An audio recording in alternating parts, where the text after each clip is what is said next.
आज मैं आपसे किसी पार्टी की बात नहीं करूंगा। आज मैं आपसे उत्तर प्रदेश की बात करूंगा। उस उत्तर प्रदेश की जहां से देश की राजनीति की दिशा तय होती है, जहां करोड़ों लोग रहते हैं, जहां गांव भी है, महानगर भी है, किसान भी है, युवा भी है, व्यापारी भी है और देश का सबसे बड़ा राजनीतिक प्रभाव भी है। लेकिन मैं आपसे एक सवाल पूछना चाहता हूं, क्या पिछले कुछ वर्षों में उत्तर प्रदेश बदला है? अगर बदला है तो कितना बदला है, और अगर नहीं बदला तो आखिर कमी कहां रह गई? क्योंकि 2017 में उत्तर प्रदेश ने एक बड़ा राजनीतिक बदलाव देखा। एक ऐसा व्यक्ति मुख्यमंत्री बने जो पारंपरिक राजनीति से बिल्कुल अलग, गोरखपुर से सांसद, एक संत और फिर उत्तर प्रदेश के मुख्यमंत्री योगी आदित्यनाथ। 2017 में जब बीजेपी को उत्तर प्रदेश में भारी बहुमत मिला तो जनता के सामने सिर्फ नई सरकार नहीं आई, एक नई राजनीतिक शैली सामने आई। योगी आदित्यनाथ ने मुख्यमंत्री की कुर्सी संभाली और शुरुआत से ही कुछ प्रायोरिटीज एकदम साफ कर दी। कानून व्यवस्था, इंफ्रास्ट्रक्चर, इन्वेस्टमेंट, वेलफेयर और उत्तर प्रदेश की सांस्कृतिक पहचान। लेकिन सवाल यह था, क्या ये बातें सिर्फ भाषणों तक रहेगी या जमीन पर भी दिखाई देगी? आज करीब एक दशक पीछे मुड़कर देखिए तो कुछ चीजें बिल्कुल साफ दिखाई देती है। योगी सरकार की सबसे बड़ी पहचान क्या बना? Law and order. सरकार ने एक सीधा संदेश दिया, अपराध के खिलाफ कठोर कार्रवाई होगी, माफिया के खिलाफ कार्रवाई होगी और कानून का डर अपराधियों में होना चाहिए। और लोग अब कहने भी लगे हैं कि यूपी में अब अपराधियों को डर लगता है। और अब जरा उत्तर प्रदेश की तस्वीर देखिए, एक्सप्रेसवे, नई सड़कें, एयरपोर्ट, औद्योगिक कॉरिडोर, लॉजिस्टिक्स, शहरों का रीडेवलपमेंट और बड़े infrastructure projects. Purvanchal expressway, Bundelkhand expressway, Ganga expressway, जेवर एयरपोर्ट, डिफेंस इंडस्ट्रियल कॉरिडोर।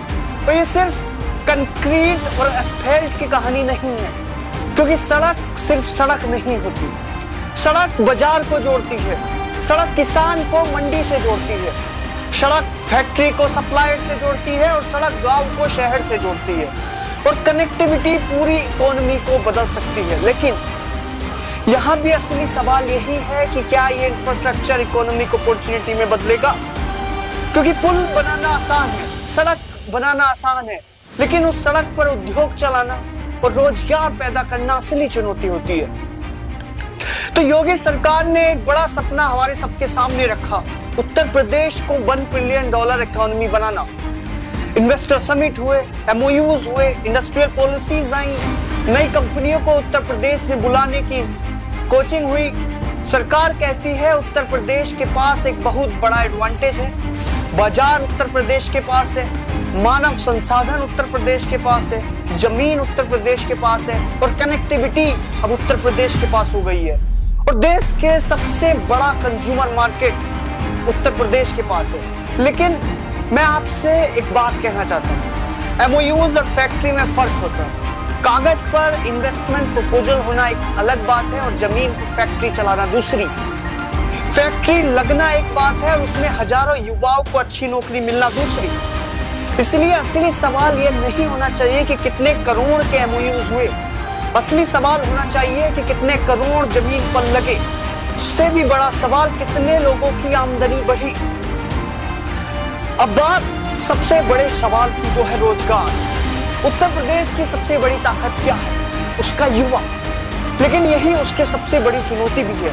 हर गांव में युवा है, हर शहर में युवा है, हर परिवार में कोई ना कोई एक ऐसा युवा है जो नौकरी चाहता है, जो अपना बिजनेस करना चाहता है, जो अपने शहर में रहकर कमाना चाहता है। यह पूछता है कि निवेश आया, लेकिन नौकरी कब आएगी?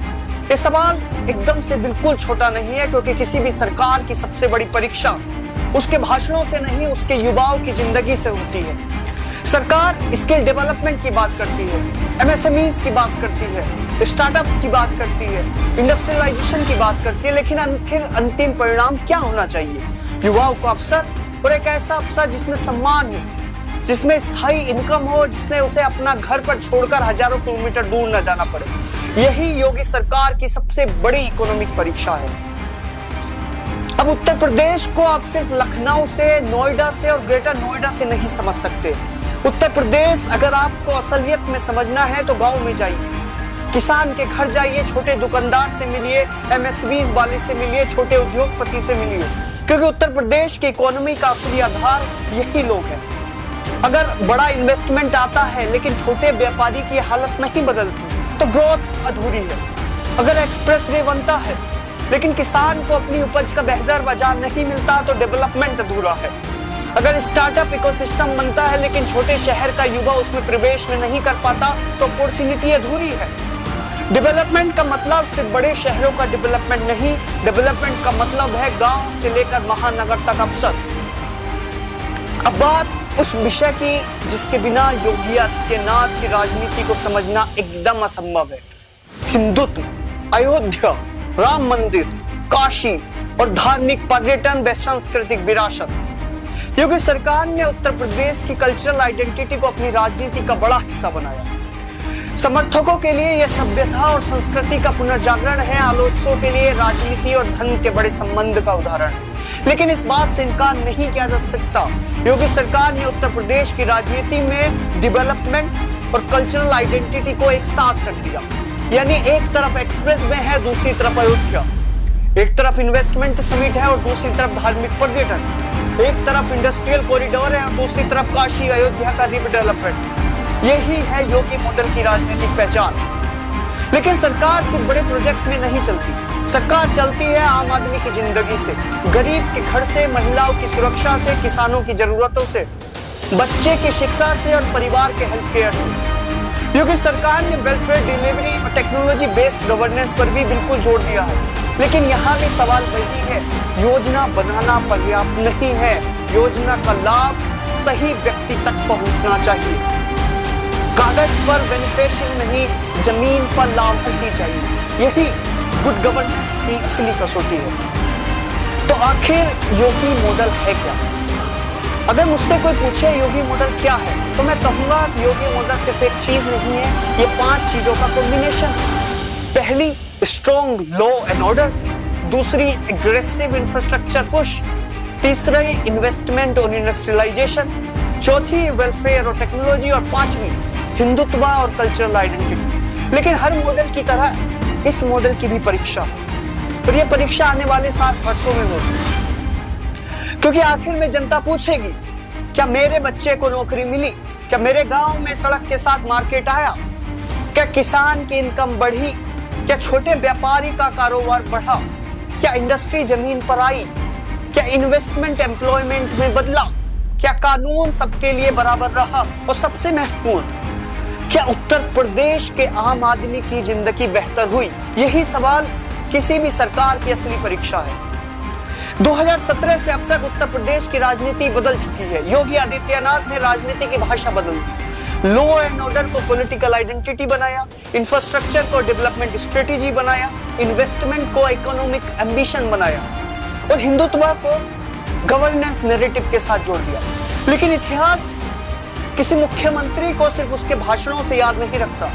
इतिहास पूछता है उसे जनता की जिंदगी में क्या बदलाव लाया, क्योंकि सड़क की असली सफलता उसकी लंबाई नहीं होती। जब सड़क पर चलने वाला रोजगार होता है, फैक्ट्री की असली सफलता उसकी कीमत नहीं होती, उसमें काम करने वाले परिवार होते हैं। और इकोनॉमी की असली सफलता उसका जीडीपी नहीं होता, उस आम आदमी की बढ़ती हुई उम्मीद होती है। इसलिए योगी राज का सबसे बड़ा सवाल यही है कि योगी कितने मजबूत हैं। सवाल यह है उत्तर प्रदेश कितना मजबूत हुआ, और आने वाले समय इस सवाल का जवाब देगा। जय हिंद, जय उत्तर प्रदेश। नमस्कार।